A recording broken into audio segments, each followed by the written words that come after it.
It's the Line Makers on Sporting News.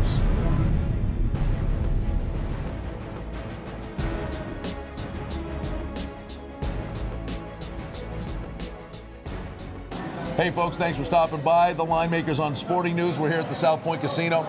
Micah Roberts joining me. I'm Brian Blessing, and the chase is on. The NASCAR playoffs, week one. Brad Keselowski gets the win. Jimmy Johnson was a runner-up.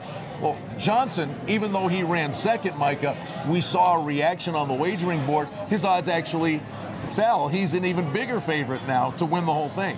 Absolutely. He drops to 2-1, and that's simply because he's got the confidence. He's got 5 championships.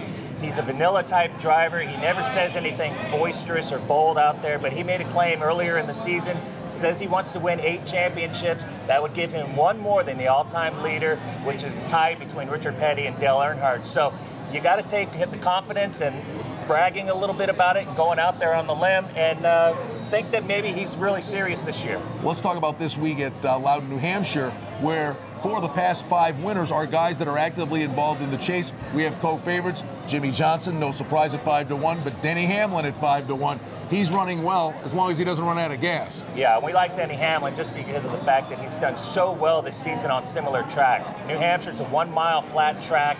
And it's kind of the same if you look at what happened at Richmond and Phoenix. He won this year at Phoenix. He also finished runner-up in the last New Hampshire race earlier in the summer. So he's a guy that you want to key on here. And you also want to look at guys. You don't have to necessarily look at the guys that are in the chase. Ryan Newman won earlier last year, and he's a 3-time winner on the track. Also, Kyle Busch won at Richmond earlier in the season. He's also a guy you got to take a look at. So it's not just about the 12 drivers in the chase. You've got some quality cars out there that could contend for the win this week. And if you're looking for value, a couple of guys that Micah just talked about, you get a guy like Kyle Busch at 10-1 for this week, and Ryan Newman, he's a balloon price at 25-1.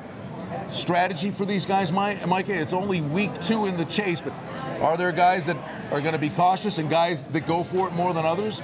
Yeah, you have to be a little cautious and conservative because it's all about points racing right now. We saw Hamlin have a little trouble last week. He needs to pick up the pace, so maybe on that angle, maybe you might not want to take a Hamlin just because of the fact that he's got to make up some points and play cautious. He doesn't want what happened 2 years ago and failing at the last race of the season. He wants the championship. He's got Darian Grubb. Grubb won 5 races with Stewart as crew chief last season.